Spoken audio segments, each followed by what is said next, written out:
Welcome to the Kill Count, where we tally up the victims in all our favorite horror movies. I'm James A. Janice, and today we're looking at Brightburn, released in 2019. Brightburn is the first superhero horror movie I've covered on the Kill Count, but it's an ever-expanding subgenre, which only makes sense given Marvel's complete domination of the box office this past decade. In fact, Brightburn was produced by James Gunn, the guardian of the Guardians of the Galaxy films, and who also wrote and produced The Belko Experiment. Although James only produced this movie, it was written by some young guns, his brother Brian and cousin Mark. Their script essentially asks, hey, what would happen if Superman was kind of a dick? Or more specifically, what would happen if Superman had been sent to Earth as an alien sleeper agent, only to be activated as a 12-year-old and told to take over the world? Brightburn is an okay movie, I guess. The premise is pretty interesting, and I love the way it's shot by director David Yarovesky. But the plotting feels uneven to me, and the character decisions seem kinda stupid sometimes. It doesn't help that we barely get a good sense of the characters before the plot kicks into action, which means Brandon Breyer, the central anti-superhero, becomes way too unlikable way too quickly for this story to feel tragic at all. It's a bit of wasted potential, especially since Elizabeth Banks and David Denman do such a great job playing Brandon's conflicted parents. But if you're just here to see a cool and gory horror take on your standard superhero origin story, well, you're in luck, Chuck, cause Brightburn is hella slick and it's got some surprisingly graphic deaths. I know that's what some of you are here for, so let's avoid another 8-minute intro and get straight to the kills.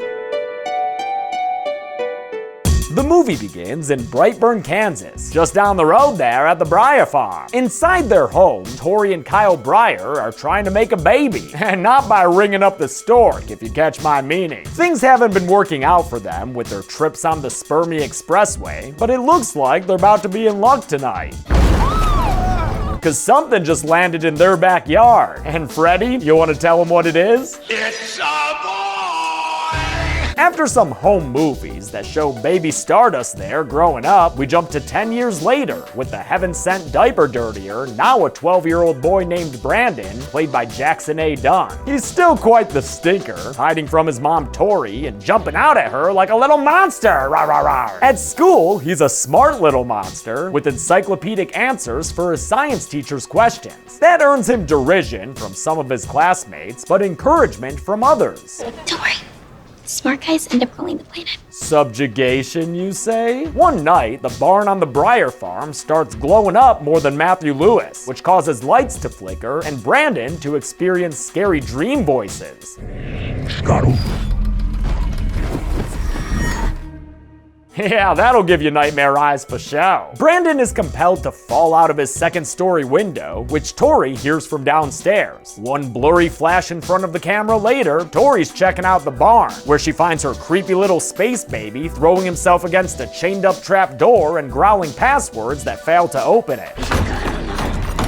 Maybe you left caps lock on, little buddy. So yeah, Brandon is apparently activated already, which is kind of a shame. We barely know who he is or what was normal for him before he intercepted an alien transmission. We do see a bit of him as a normal kid the next day, while Kyle talks about how scared he was when they first adopted him, but I could have used a few more scenes establishing a baseline behavior for the kid. While his dad is out, Brandon sets a new PR in mower tossing. Someone want to test that kid out for juicing? Damn! And don't look now, upturned mower, but thanks to the return of those alien whisper voices, you about to get these hands. Or at least one hand, which is plenty enough to stop the blade on its own. Looks like this adolescent boy is gonna have to be extra careful to avoid death grip syndrome. Brandon has a jump cut filled birthday celebration at a local diner, where he and his parents are joined by Tori's sister Marilee and her husband Noah, who's played by Matt Jones of Breaking Bad fame, and who, for a while, was also part of an amazing musical improv show in LA called Opening Night. Noah gives Brandon a rifle, but his father immediately confiscates it, and we're left to assume that Brandon's indignant reaction is very out of place for him. Give it to me.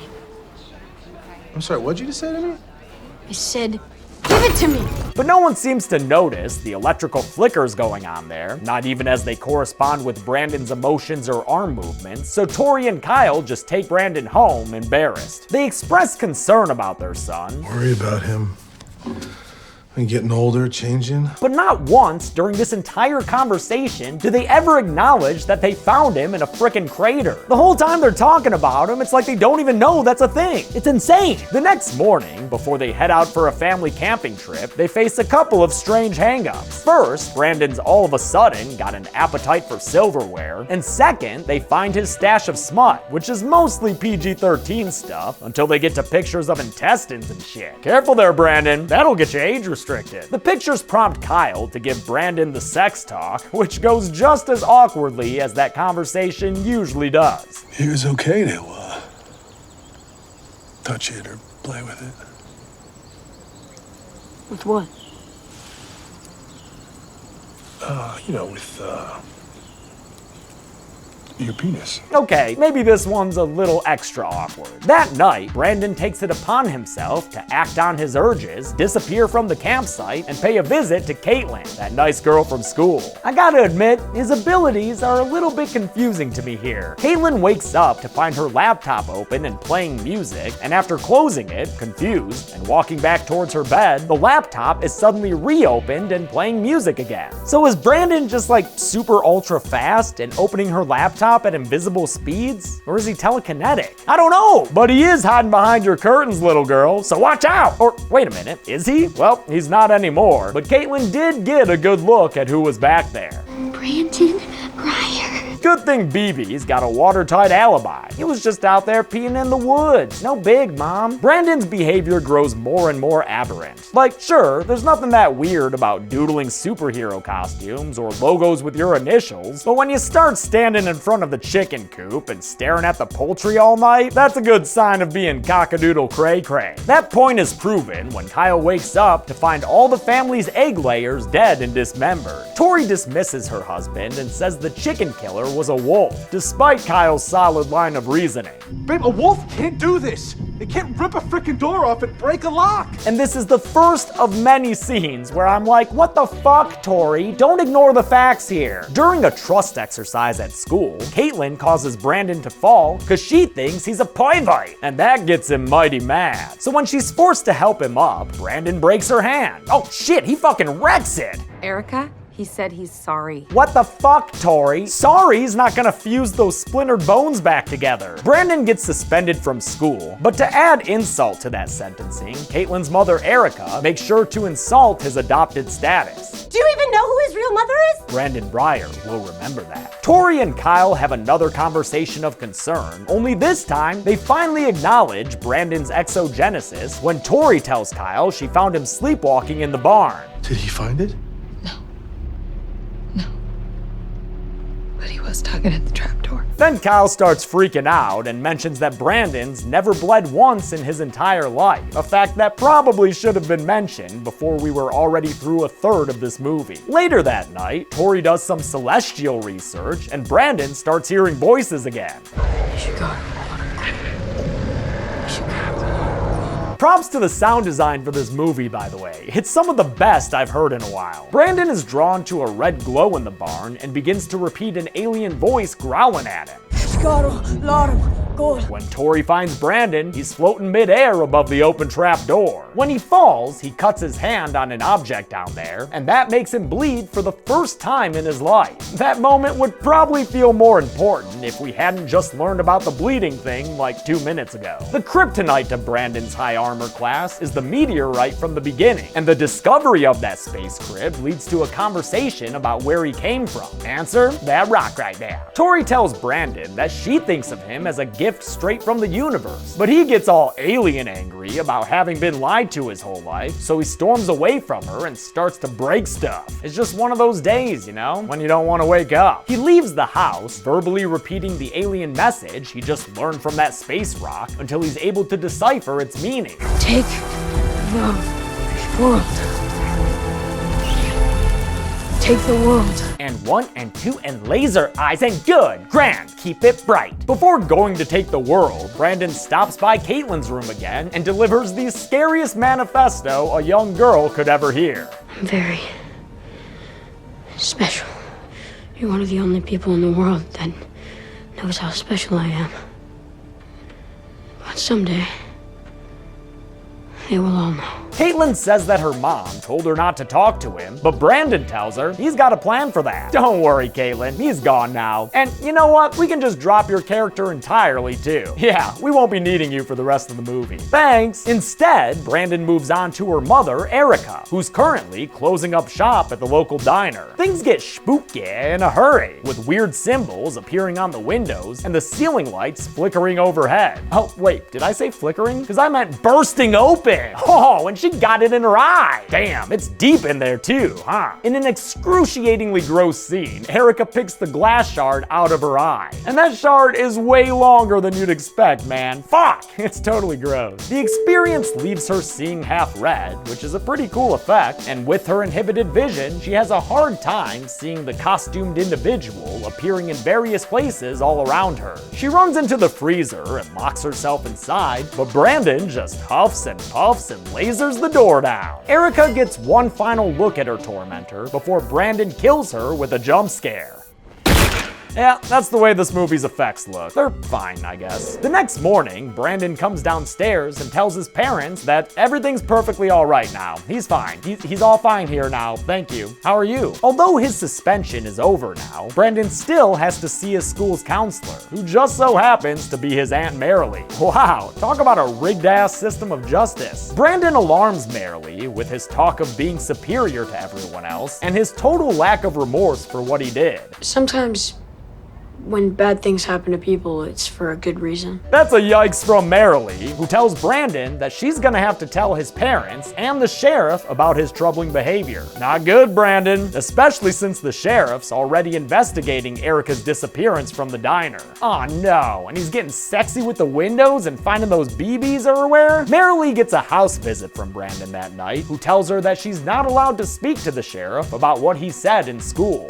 It's just not good for anyone. Marilee is like, dude, you're making it worse. Get the fuck off my porch, and sends him away. But then, very stupidly, and in my opinion, unrealistically, she does not call her sister to tell her that Brandon was at her house. Instead, she just decides to go to bed, never noticing that Brandon's standing back there looking like a stranger. At a bar, Kyle laments to his buddies that his son might actually be a monster, before Noah takes off and heads back home. When he comes through the front door, the noise scares Brandon out of the hallway and into the ceiling corner of Badger's bathroom. But his invisispeed isn't quite fast enough to keep Noah from catching a glimpse of him as he de-Batmans. Oh, shit! Noah finds Brandon in his closet, and Matt Jones reminds us all how effortlessly funny he is. What the fuck are you doing in my closet wearing this creepy mask? It's not creepy. He tries to haul Brandon outside so he can take him back home to his parents, but Brandon would much rather put his mask back on and play a game of glowy eyes. Haha, Uncle Noah, you lose. Brandon disappears, and Noah gets into his car and drives off. To where? I don't know. He could have just gone back inside his house where his sleeping wife was and locked the doors. But instead, he decides to go for a joyride. Brandon brings his ride a little less joy, and the impact causes his car to stall out in the road. After some scary floaty stuff and a bunch of negatives from Noah, No. his vehicle begins to rise from the road, ass end up. It is absolutely terrifying to see from Noah's perspective, and you really feel the power of the impact when the vehicle is dropped and hits the ground. Noah feels it too. The head-on collision with the ground doesn't kill Noah right away, but it does break his jaw right off. Oh my god, it's so gross! It is a nasty marriage of sight and sound as Noah slowly gurgles to death. And he finally dies after Brandon stares him down for a while impassively. How are you about to not react to that, kid? And as if dying wasn't bad enough for Noah, Brandon then uses his blood to draw his shitty little edgelord logo on the ground. Brandon comes home to his very worried parents, and it doesn't calm them down at all when they see that he's missing a shirt. What's up with that, Bran? I was playing soccer. Oh, okay. He was just on Team Skins. It's cool. Having plopped out some bullshit straight from his mouth, Brandon goes up to his room, leaving his parents so flustered they talk openly about his backstory. Maybe we need to talk to somebody. He needs a specialist. What? And say what to him? I don't Hello, this is our son. We found him in a fucking spaceship in the woods. Kyle says that this is all their fault, that they should have done something a long time ago, and then goes to bed angry. You should never do that, my man, because that's a good way to have freaky dicky nightmares. Like the one where your bedroom's in a forest, or the one where your wife adopts a space baby. Yeah, that one's always messy. Some evil glowy baby eyes wake Kyle up, where he's greeted with a phone call from Marilee at the hospital, who tells the Bryars that Noah's dead. When she mentions that Brandon was at her house shortly before it happened, Tori and Kyle grow concerned, and over an off-brand box of Pumbaa O's the next morning, they confront him. Brandon is nonchalant when they tell him his uncle is dead, which causes Kyle to pretty much openly accuse him of foul play. That is bullshit. He is fucking lying. Brandon goes to peace out, and when Kyle tries to stop him, Brandon shows his dad, who's the new Superman of the house, and throws him backwards through a wall. While Brandon's showering off his rage, Kyle jump cut searches his room and finds a shirt tucked behind a dresser, hidden because it's covered in blood. Better hide that discovery from your little Anthony Fremont there, Kyle. He shows Tori the shirt, but again, she won't listen to a word of it. How could Brandon have killed Noah and then made it look like a car Who knows accident? what kind of weird shit he could do? What the fuck, Tori? Your son's a goddamn alien. Start putting the pieces together here. Instead, she leaves Kyle in a huff and lets the movie get back to its half-baked cop plot, where the perfunctory sheriff finally notices that Brandon's symbol was on both the diner windows and the ground by Noah's accident. Kyle has a patriarchal cry as he takes a walk down memory lane to a time when Brandon was younger and much less murdery. In bed that night, he comforts Tori and tells her that he's gonna take Brandon hunting over the weekend to show that he still loves him. Aw, that's nice. After they leave the next day, the sheriff arrives at the Bryer house to ask Tori if she recognizes the symbol he keeps finding everywhere. Doesn't that look like a BB, maybe? As in Brandon Bryan? Doesn't look like anything to me, Sheriff. She sends him away, but is worried enough to look through Brandon's stuff, where she finally comes face to face with reality. Yeah, Tori, your kid sucks, and you've been enabling the little bastard this whole time. He's become a little bastard with big ambitions, too. All because you just couldn't fathom the idea of Brandon being a monster. But Kyle's been fathoming that idea for quite some time now, so he decides to take things into his own hands during the hunting trip. He sets his son up for a look at the rabbits moment, but even though he lands a Headshot. it doesn't even begin to faze the kid. Oh shit, you fucked up, Kyle. You have fucked up now. Kyle spams R, but before the reload action is complete, Brandon disappears, only to reappear seconds later in his little homemade costume. He plays a round of Quidditch near his dad and knocks him to the ground, then kills his Papa Dearest by friggin' laser beaming him through the face. We had to get a laser beam kill in here at some point, and I couldn't have asked for a better one than this. Solid shit here. Tori tries to call her husband, but it's too late. Kyle is gone forever, and Brandon's already home again. He terrifies Tori by shaking the house and doing all the stuff you probably saw in the trailer, like flying in and out through the walls a couple of times. Yeah, you get a good look at that floating mistake out there, Tori. She calls 911, which brings the sheriff and a deputy to her house. But as she comes outside to get their help, the sheriff is air tackled into oblivion, leaving very little behind for anyone to see. Damn, that was a sudden death. It was kind of awesome. The deputy sends Tori upstairs to hide under the bed, then is killed herself after Brandon appears behind her and slams her all to Kingdom Come in the background of this nifty shot. To show his work when he's finished, he tosses her corpse aside. Tori watches in horror as the deputy bleeds out to death. Tori keeps herself quiet in the face of her son's floating feet and eventually sneaks away from him by hanging out the upstairs window. When she falls, she cuts herself, which reminds her of Brandon's similar injury in the barn a few days ago. And realizing that his space crib comet may be the secret to defeating him, she runs off towards the barn. Real talk though, I don't know how she gets there when Brandon's already floating in the air and has been shown to be invisibly fast. But get there she does. And after seeing Erica's corpse and a bunch of BBs on the wall, she breaks off a convenient shard of spaceship with which to stab her son. She crawls out of the barn basement and calls out Brandon's name, then convinces the creepy little Superboy to calm down for a goddamn second and listen to his mother. I still believe you were a blessing that fell to this earth. Her words of matriarchal love seem to assuage the young lad, who tells his mom that he wants to be a good boy, he promises. But he can't do that if he's got a shard of metal in his back, so knock it the fuck off, Mom, you're not helping, God! Tori tries to apologize, but it's too late. Brandon cries out and flies up, up, and away, taking his mom high into the night sky to show her a whole new world.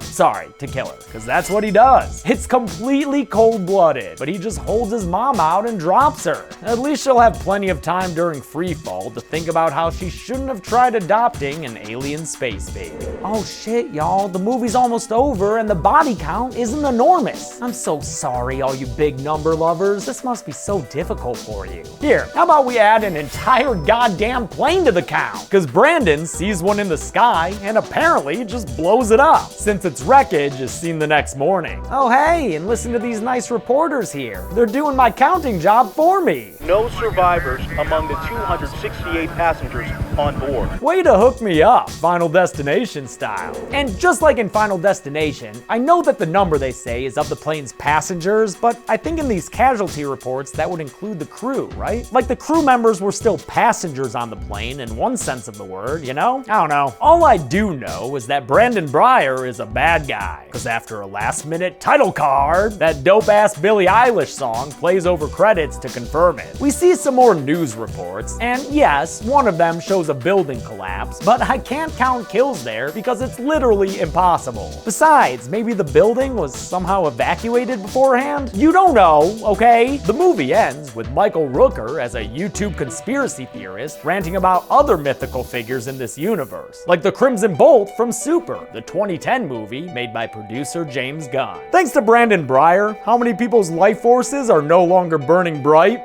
Let's find out and... Wait, what? Get to the numbers. Get to the numbers. Ah! By my count, 274 people died in Brightburn. Other than the 268 plane victims, we had an even ratio of 3 guy and 3 girl victims. So I bet you can barely even see them in that pie chart, huh? With a runtime of 91 minutes, that left us with a kill on average about every 20 seconds, but I mean, you know. I'll give the golden chainsaw for coolest kill to Uncle Noah. The shot from inside the car as it drops straight towards the ground is terrifying. And obviously, the guy's jaw falling off was sick nasty. Seriously, did not expect to see that level of gore in this movie. Dull machete for lamest kill will go to Erica, who got super jump scared to death. And that's it. Brightburn came out in 2019, and although it kinda sets up for a sequel with that Michael Rooker bit at the end, I'm not sure if we'll ever see one thanks to a middling box office performance. Until next time, I'm James A. Janice. This has been the Kill Count. Thanks a lot for watching this Kill Count. I want to thank some patrons like Club and Fang, Luke McKenzie, Richard Robinson, Jonathan Bjork, and Philip J. Smith Jr. Usually I try to fill this as much as I can, but I kind of went for a more minimalist approach this time. Thanks for that enthusiastic response to the Child's Play Kill Count. Hopefully you'll be equally excited about all of December's releases. Be good people.